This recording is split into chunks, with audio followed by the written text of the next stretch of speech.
Hello, hello, everyone. We are back. Are you all okay? Are you all okay? Are you all ready for this next segment? It's going to be absolutely amazing. We have some authors who are about to come and share about their experience. So, for some of you who have been thinking about writing a book, or if you have a book, but you haven't even started on the next book, because one thing I learned about after becoming an author, after becoming a writer, God calls you to do it again, because once you've overcome one feat, it gives you the ability to continue to drive in that area, because God will download more into you. And so I'm super excited, because I know that this panel is going to be amazing to stir up your faith, and get insight on the process in the journey of becoming an author from people who have done it, who have taken the leap, who have taken the step of faith. And so we have some amazing people that are going to be before you. We have Jessica Shepherd, who is a new author. She'll tell you all about it. I'm not going to give all the goods.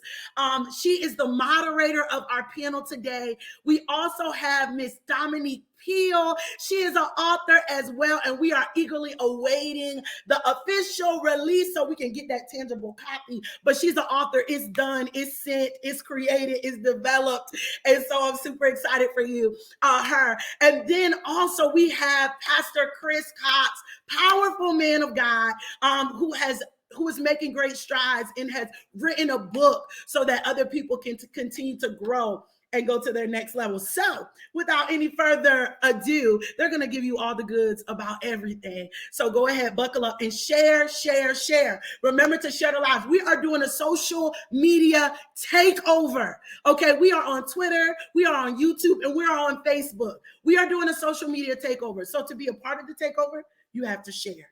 All right, for the glory and the honor of God. All right, without any further delay, my name is Chavon, and buckle up your seatbelts. Let's do it. Hey guys. Hello. All right, we are going to get started. We are super excited for everyone that has joined today. We just talked about our faith going up, and now hopefully after this panel is done, you will have the faith that you need to step out and start writing. So I want to start out by first Chavon did a little bit of an introduction, but I want to give everyone a chance to share like who they are, a little bit about you, so that everyone watching has a little bit of an idea of like who we are. So Dominique, we'll start with you. Tell us a little bit about you.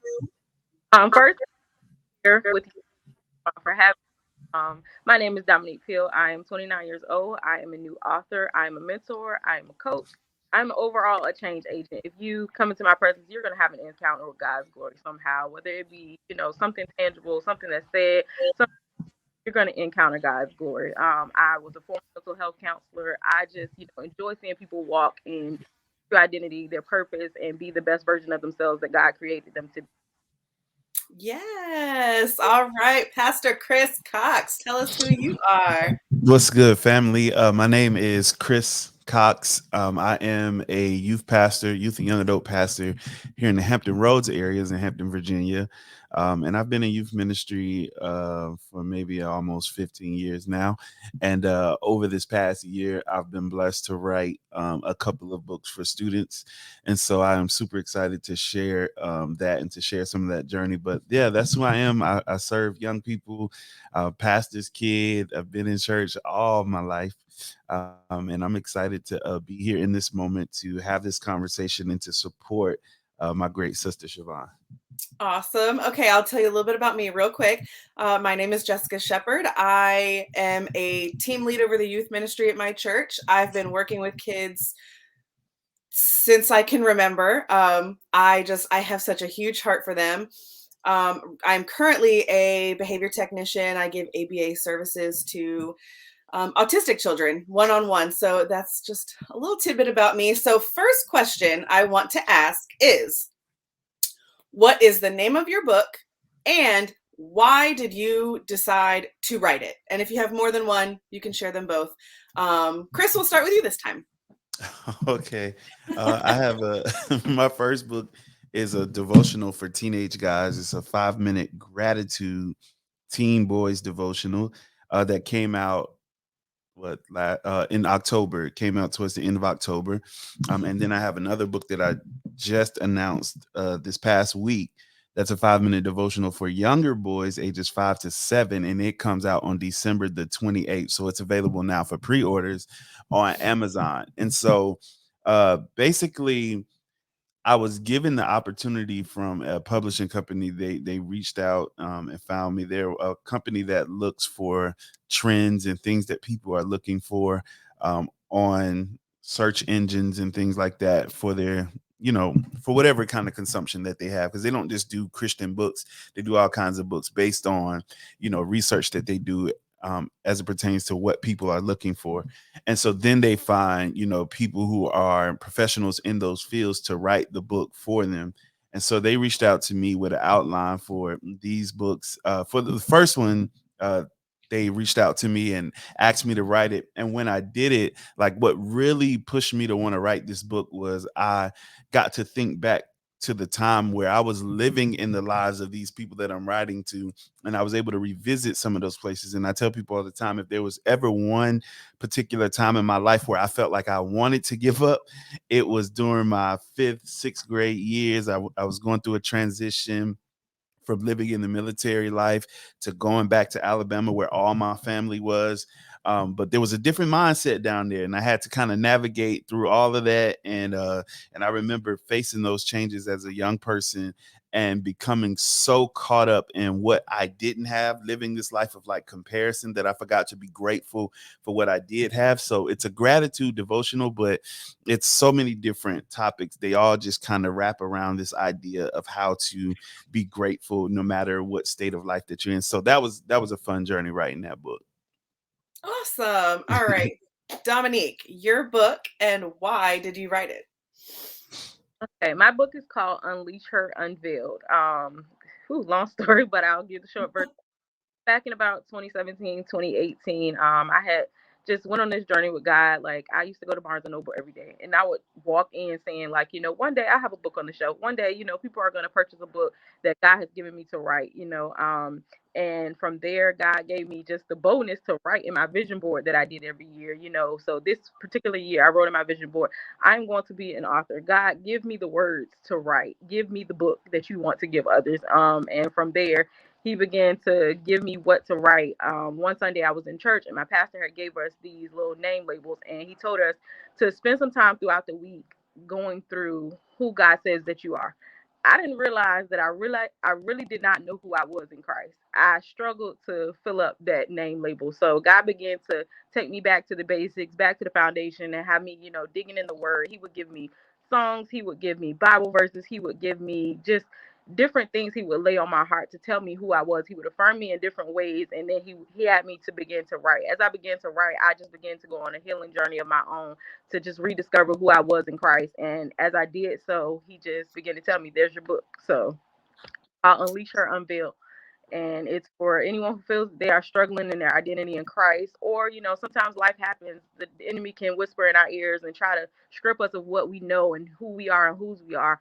And you may just need a reminder and that affirmation all over again, because I found times where I'm confident in who I am, but life begins to happen, and then you forget. Sometimes you slip, and then God reminds you, no, get back up. This is who you are. This is who I've called you to be. So be on the lookout in the next few weeks. It'll be hitting my website and other platforms, and it's called Unleash Her Unveiled. Yes, I was just going to say, when is it going to be available? In a few weeks, people. Okay, got to remember to get that one. So I wrote a Bible alphabet book for children. And I wrote this because I realized that through COVID, when everything shut down, there was no church, there was nowhere to go.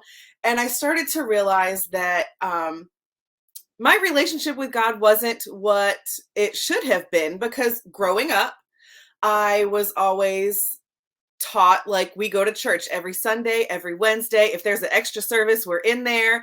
And so I equated having a relationship with God with serving and showing up to church. But at home, we weren't really praying. We weren't doing Bible studies. Like, who's Jesus at home? Like, that's really how it kind of was. All we knew was that we believed in him, but we didn't do anything to develop a relationship. And I got to a point, with working with children, I started, teaching. And as I got into like really studying in order to teach the kids, I really enjoyed it, but it kind of started to show me how to have that relationship. And so I really wanted to write this book to give parents an opportunity to open the word to kids. And it's called Bible Alphabet Book, Big Ideas for Little Minds. And I took like adult principles that children aren't typically taught, and I broke it down into very simple ways that children can understand, because children need to develop that relationship with God at a young age. That way, as they get older, they're not like, wait a minute, life has hit me hard, and now I got to figure out who Jesus is on top of all of that. Like, if they already know who God is, they already know their place in the kingdom as a child. When life hits you hard, you're not struggling to manage all of that, plus develop a relationship. So that's why I wrote the book, just to help children develop a relationship with God at a young age, because that's not something that I got. So I just wanted to provide something that I didn't have when I was a kid. So that was just something that was really important to me. So question next is, what are some things that tried to hinder you from writing your book that others might be battling with right now? So Dominique, what are some things that kind of hindered you or tried to hinder you from either getting started or through the process that someone else that's interested in writing a book might be struggling with right now? I would say the biggest one for me was fear. It was fear of having to find my voice, fear of having to use my voice, fear of people now seeing the Dominique that they didn't see before, because I would always, shrink to the back, hide in the rooms that I went in, and act like, I had nothing to say, when all along God was giving me things to say. Also fear of success. Like, what if this goes right? What if this, the one thing that God uses to take my life off? I would say that those were some of the big things. It was just honestly getting past fear, just having to embrace who God called me to be and what he's gifted me to do, and to just have the faith, the courage, and the boldness to do it, because if God told me to do it, then it's something that, needs to be out. And then I had to get past myself and understand that someone else needs to read this book. Someone else needs what God has given me to release, because if this is not released, then someone else out there is dying without what is being put on these pages that they may need to read. And I don't know the timing that they may need to read it. So I think that was another important thing. And I would say lastly, just understanding that life happens and you'll have to push through adversity sometimes. You'll have to push beyond your feelings. There were times where I did not feel like right, but I had to just push myself to get beyond myself, because I knew it was beyond me. So having to create those atmospheres of writing, create those atmospheres of, I'm going to do this today because I know that God wants me to do this. So regardless of how I feel, or, what is happening in life around me, I am dedicated to getting this out. All right, Chris, what hindered you or tried to? Yeah, so mine's probably a little bit similar. I think the biggest thing for me, I remember getting on a Clubhouse earlier this year, and I remember the conversation kind of being centered around, what are you going to do to win this week? And I talked about this idea that I had for a book that was almost 3 years old. Like, I've been having this idea to write and to do different things, but I keep allowing this conversation in my head to kind of talk me out of it. And so basically what I had to do was stop sleeping on myself. Like, I had to wake up to the reality that, hey, you've been in this for a while. Like, God has been showing you some stuff. And if it comes from God and it comes from your heart, it's going to reach the hearts of those who read it. You just have to wake up. And when I say that, like, even in my preparation for coming on today, when I was going through my closet, like, what am I gonna wear? And I found this shirt, that this is one of my shirts from my t-shirt line. And I remember back to the time when I created this shirt. Like, it was a time where I had stepped away from a job, from a 9-to-5 job, a regular job, and I was really stepping into my purpose full time. And I started to realize that, even though I didn't have to wake up to clock into someone's clock at 9 o'clock in the morning, I was waking up even earlier on my own. And when I woke up, my mind would be just flooded with all of these ideas and concepts that were pertaining to my purpose. And whenever you're asleep, whenever someone is asleep, you've lost consciousness. You can't, you've lost your sense of awareness of what's around you and what's even sometimes inside of you. You're just resting. And I think that's how I was, even when I was awake, technically awake, I was still asleep on myself, and I had lost the awareness of what I really had inside of me. And so it wasn't until purpose came knocking on my door. Purpose became my alarm clock. Purpose woke me up out of sleep, and I had to just sit down and write, and just sit down and do it. And every time I did it, there was a flow that came. Every time I, would just get up and started writing, no matter how I felt, no matter, because you can't wait for the feelings to go away. That's the thing. You can't wait for you to feel like you want to do it, or you to feel like because there's always going to be that conversation going back and forth in your head. But you just got to press it. You just got to do it. And once you start doing it, God would speak through you. And I had to take off this expectation of perfectionism. I had to just stop trying to be perfect all the time. I think that's what stopped me from even starting a whole lot of stuff, is that I wanted it to look a certain way, or I wanted it to be a certain standard. And God knew that about me, you know what I'm saying? So I think that's why eventually, when I did get the opportunity to write the book, it came through a publishing company. It was able to look a certain way and all those things. But I had to start at start. You just got to start. And then when I did that, there are other people who are out there that are in place to make your stuff, make sure your spelling is right, make sure your grammar is right. These are some of the first, even when I first got the opportunity, if I'm being honest with you, my first concern wasn't, is God going to speak to me, to this generation, or do I have something to say to them? My first thing was, when I got the opportunity to write this book, is my grammar going to be right? Is somebody go fix that? You know what I'm saying? Not knowing, there are editors out there. There are people out there to make that stuff happen. You just focus on the content and focus on what God is giving you to share. And then he'll open up the doors to make sure everything else goes. That is good. I think for me, the biggest hindrance for me was the way I saw myself, my own identity. I knew I was supposed to write the book. I was at I knew God already spoke loud and clear. I knew I was supposed to write, but I started to question, do I really have something to say? Who am I to put a book out there? I'm nobody. I didn't see myself the way that God saw me, or the way that other people did, because other people were like, you have something to say. And I was like, no, I don't. What are you talking about? I have nothing to give. And so I really had to battle overcoming an identity crisis almost. I really had to begin to shift how I saw myself, to understand that I did have something to offer.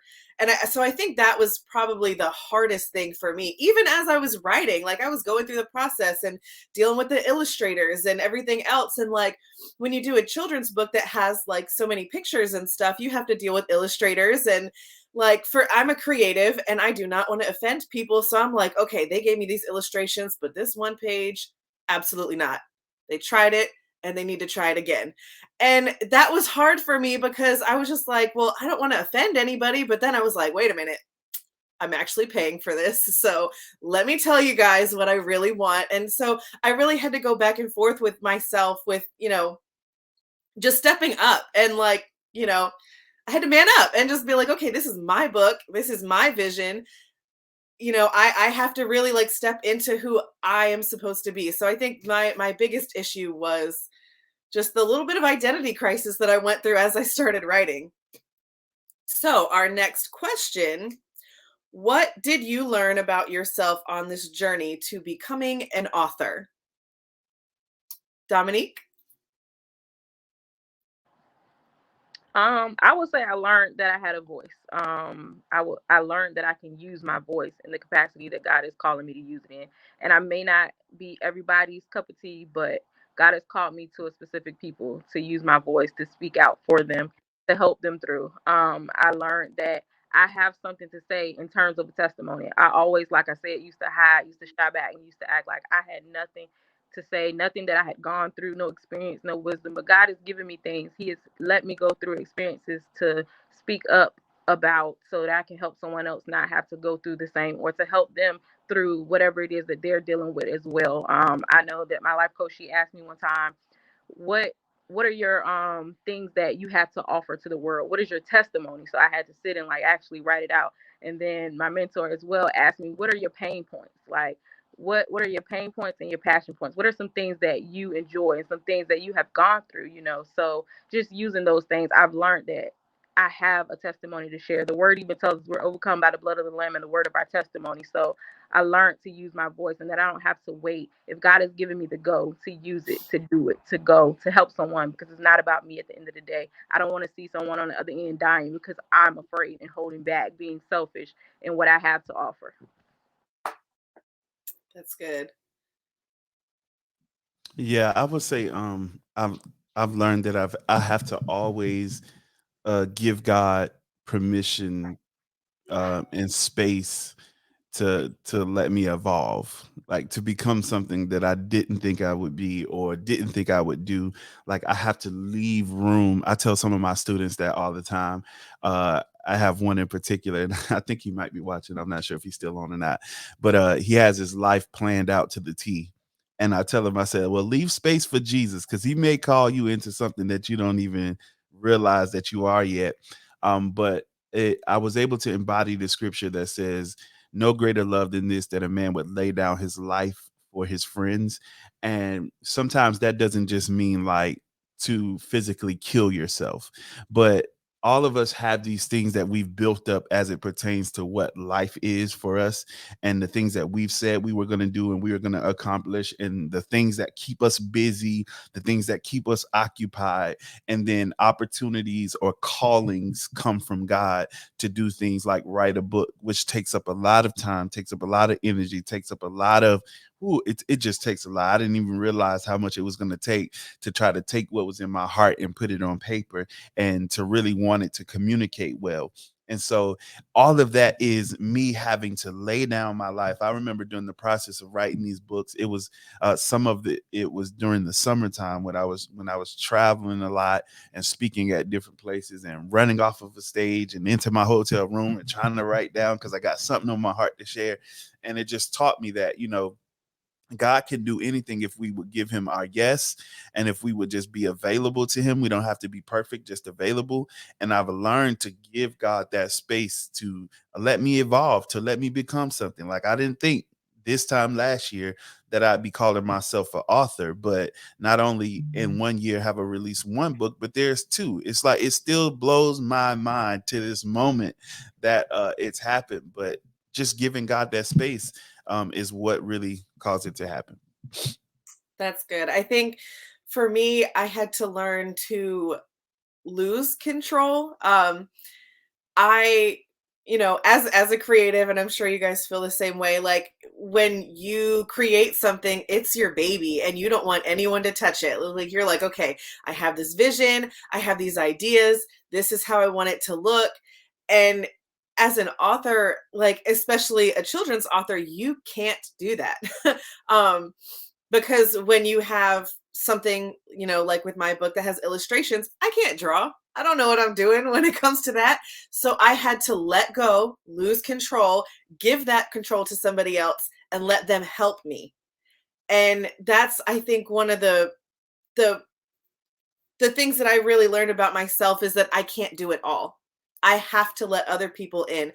I needed other voices, when I was having my identity crisis, and I was just like, I can't do this. I had to let people in to encourage me. If I didn't let them in to encourage me, this book probably wouldn't have even ever been made. So I think one of the most important things is to, and one of the first things when I started going to my church and my pastor ever told me is that in order to gain control, you have to lose control.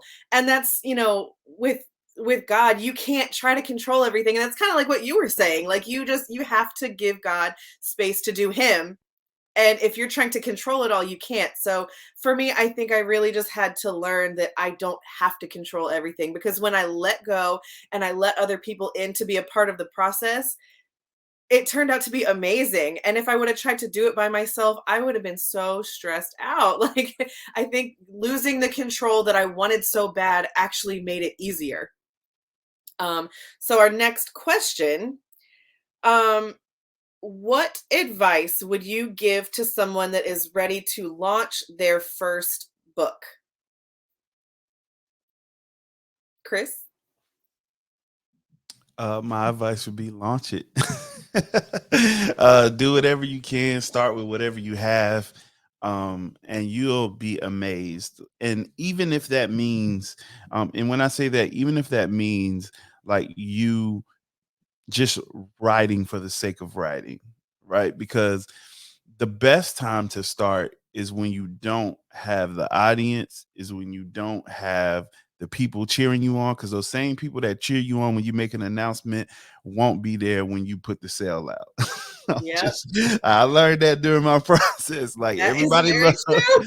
everybody loves a good announcement, but when you check those sales records, then you start to see. So you have Yep. to do it for the love, not for the likes. And I tell people that all the time. Everything that I do it for the love and not for the likes, because I'll post certain things, especially in this social media thing. Like you have to move your you can't, God, you can't determine your success based on the reaction of people on social media, like, and things like that, or the people around you and those voices. Just start where you are.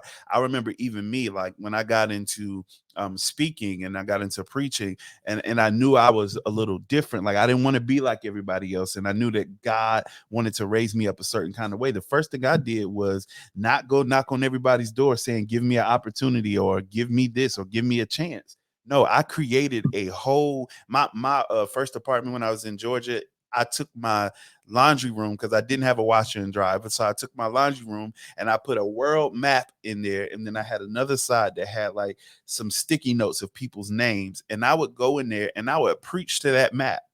Like I would put a pen in the map and I would dress up. You probably would have thought I was crazy if you walked in my house and see me fully dressed, having a full-on revival in China in my laundry room. Like I would just preach to a country, or I would preach to a state, or I would preach to a city. And what started happening was, as I got comfortable doing that, because when I'm in my laundry room, I don't have the voices, I don't have the noise, I don't have the acceptance or the dislike. All I have is an audience of one, and that's God. And so that concept, me starting there, is what's pushed me into this place now, where even when I do have a few people who are cheering me on, or a few people who respond or support or share or do those things, like I've learned how to embrace that and how to value that, but I don't allow that to determine how I feel about what I'm putting out or what I'm doing. I'm still doing it for the same audience that was in that laundry room with me, the audience of one. And if God calls me to do something, then he's also called an audience, or he's also called a people that I'm doing it for. And I just have to trust that, even if it's one person that reads your content and their life is radically changed, like that is a win. Like, even if it's one person that buys your book, that is a win. So start with where you are, and just once you start, God will pick up the pace for you. He will take it where it's supposed to go.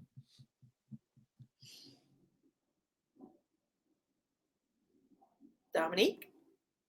I would say a lot of the same. First, I would say healing is a journey, and that journey may be ugly. Just bottom line. For me, like I said, throughout my book, it was a lot of healing for me that I didn't know was coming out of that book. I cried so many times writing, and there were times I wanted to put the pen down, put the computer down. I wanted to run from that process. It's a process, but you must embrace it. If you're asking God to use you, like Pastor Chris said, you have to just take the control off and let God use you how he wants to use you. Be available. So I had to be available to let God heal me along the journey, to be able to even release something to you all. I cried many a times. There's times throughout the book that you see I said I was crying while writing this. But I had to face the ugly parts of it to understand that I needed to be healed to release what God was releasing.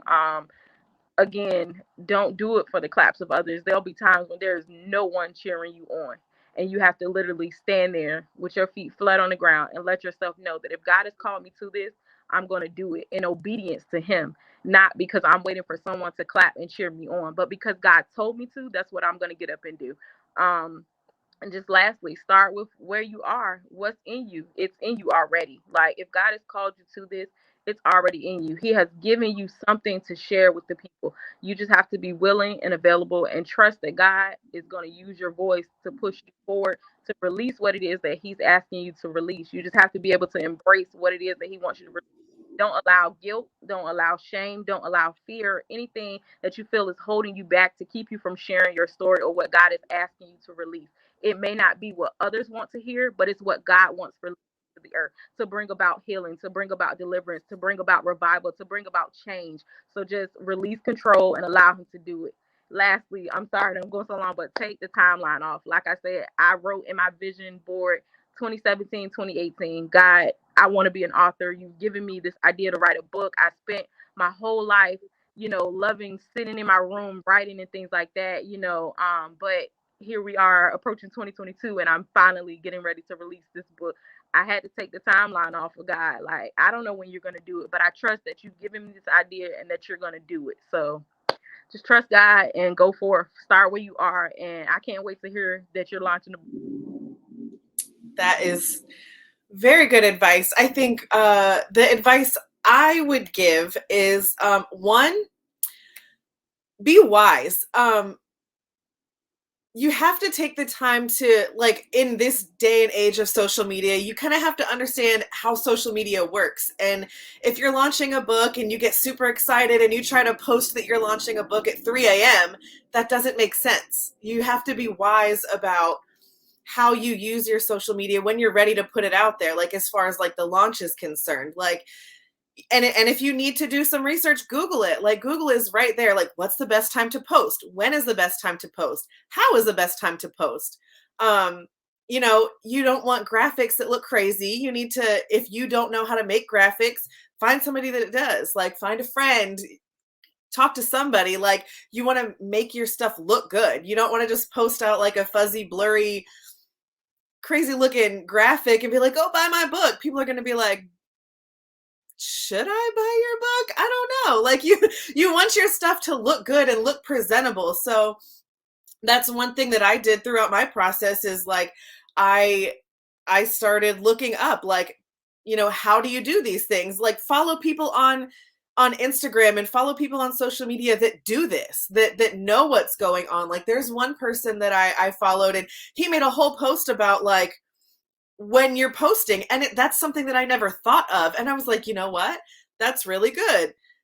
Post encouraging things in the morning, post your business stuff in the afternoons, on the weekends. Don't post something long that you really want people to really focus on, because people are just trying to chill on the weekends, and that's stuff that I never thought of. So I was like, wow, that's really good. Like, and that was really helpful for me.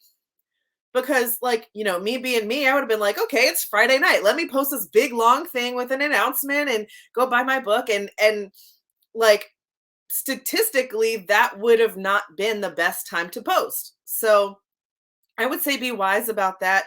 And also, like Dominique said, trust God's timing. Because for me, my book was finished and it was ready to be posted or to be put out there back in June.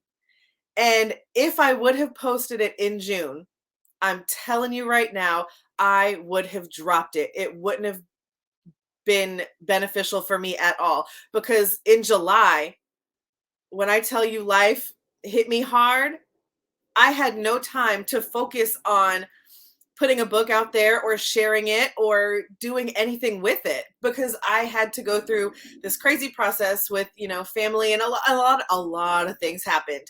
And I was really discouraged because I was like, man, my book is ready and now I can't do anything with it. And I'm ready to put it out there. Like, was this really God? Was this the right timing? Should I have really written this? Did I waste my time? And once things slowed down and settled and I was able to put it out there, I released, my book. I put it out there last weekend. And once I did it, I sat back and I was really able to appreciate the fact that I waited. In the moment when I waited, I was like, oh my gosh, this is such a waste. Like, why did I even write this book? But, like I said, looking back, I can see that that's exactly how it needed to happen. So I would say just trust God's timing, because, you might be like, okay, it's done, let me go. But no. Like, talk to God first. Is God telling you, post it now? Is God telling you, release it now? Just because it's done doesn't mean it's the right timing. And just because you started late doesn't mean that you wasted time or that it's not what it's supposed to be. Like, if God told you to write a book 20 years ago and you haven't done it yet, it's not too late. It's all going to happen when it is supposed to. So just trust God's timing. I'm going to ask one more question, and then I think our time is going to be up. So the last question is, what did you learn about yourself in this journey to becoming an author? Dominique? I would say that I learned that there were times that God was calling me to be the blueprint. I hadn't seen anyone in my family become an author. I didn't have anyone, to rely on, but God was showing me, this is what I'm giving you. So I'm calling you to be the blueprint. It felt a little uncomfortable because it's like, God, no one in my family has ever done this. So where do I start and how do I do this? But even in that, he taught me that it's okay to ask for help. I think that's exactly what you were just, mentioning, like taking the releasing control out of your hands and understanding it's okay to ask for help. I asked God to connect with me with people that, I would need during this season, and he did just that. Between life coach, mentors, like my writing and publishing company, like it's just amazing how God connected me with everyone, even down to being a part of my church. God began to place me there to show me language for my future and my life and my purpose, that I didn't even expect to get out of that, but he even did down to that part. So understanding that God can even use the people around you to help you, and you just have to be willing to accept that help. And I know for me, accepting help is a little hard because I think I got to be strong and have it all together and do it by myself. But he showed me to allow others into this space. Accountability. It's okay to ask for accountability. I know there's times when I got lazy during the writing process, but I had to call and phone a friend. Hey, I need you to hold me accountable. I said that I would have this many journal entries written by the end of the week, things like that. So that's what I learned. It's okay to ask for help and allow God to just use you. Chris? Yeah. So what did I learn about myself? Um, I learned that I'm still able to do something even when I've convinced myself that I couldn't. I've also learned that, God has put me on a journey, and I was able to see how everything that I've been walking through or have walked through was so necessary. I was able to really, some things that I've just heard as a result of being in church all my life, I was able to walk out. I was able to experience firsthand. I was able to experience the power of the community, of some of the people that were in my life, that pushed me, that checked on me, that was like, hey, did you finish writing tonight? Did you do something? Did you make, progress tonight or today? And some of those people, man, I've just learned to and grown to value so much. And most of all, I've learned that it still hasn't been revealed who we are yet. Like there's so much inside of us, but everything that God has asked us to do, he's already made an investment inside of us to be able to do it. And so it's time to pull on that investment and get it done, y'all. It's time to take off. Let's go. Yeah, I think for me, what I learned about myself is that I'm capable. I think a lot of times in my life there were like things that I started and then quit and I didn't finish. And this is really like the first thing that I started and saw it all the way through in a long time, if I'm honest. And it really like helped me to see that like I am capable. I can do it. And a lot of people were just, a lot of people spoke to me and gave me prophecies that like, you are an author, you're going to do this, you're going to do that. And a lot of times I was just like, okay, that's cute.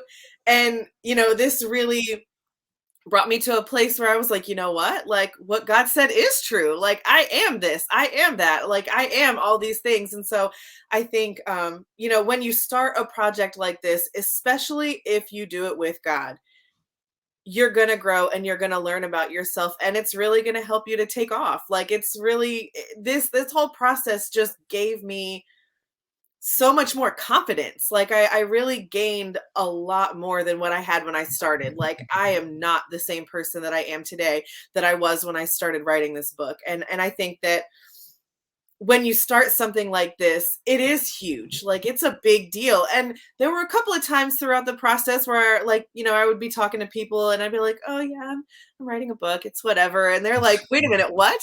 Like it's a whole book. That is not whatever. That's a big deal. And like, I'm very like timid and I'm just like, no, it's whatever. Like it's not a big deal.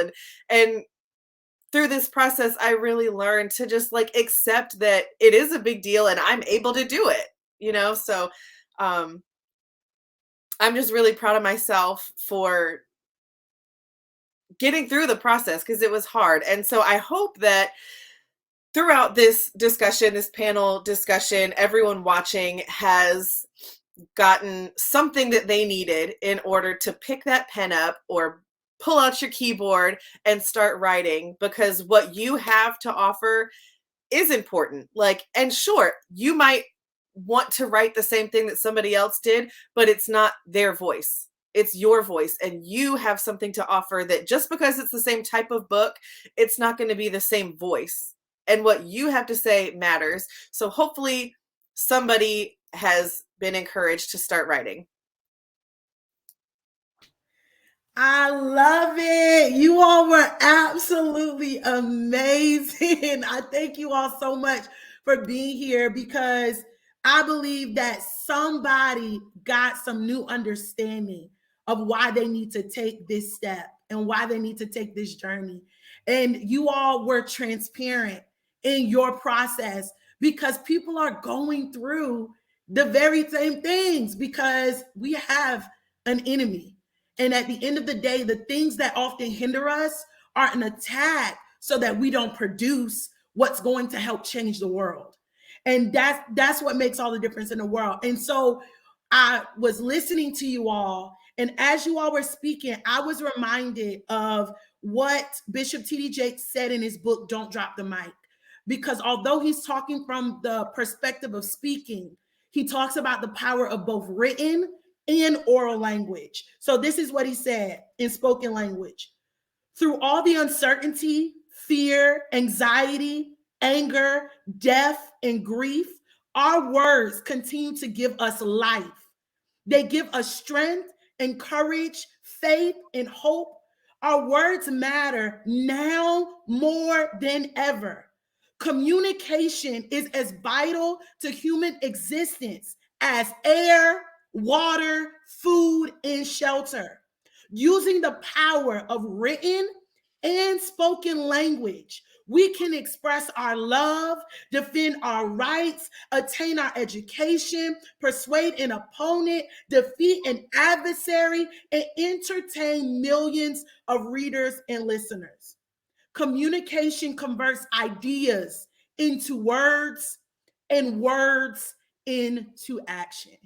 And what we heard, your why you had to push beyond it, why you had to move beyond all of the possible hindrances, was the why, because there's an action that you want people to be able to step into after they read your books. And that's what makes your words, even in writing, powerful. So go for it, go for it, go for it.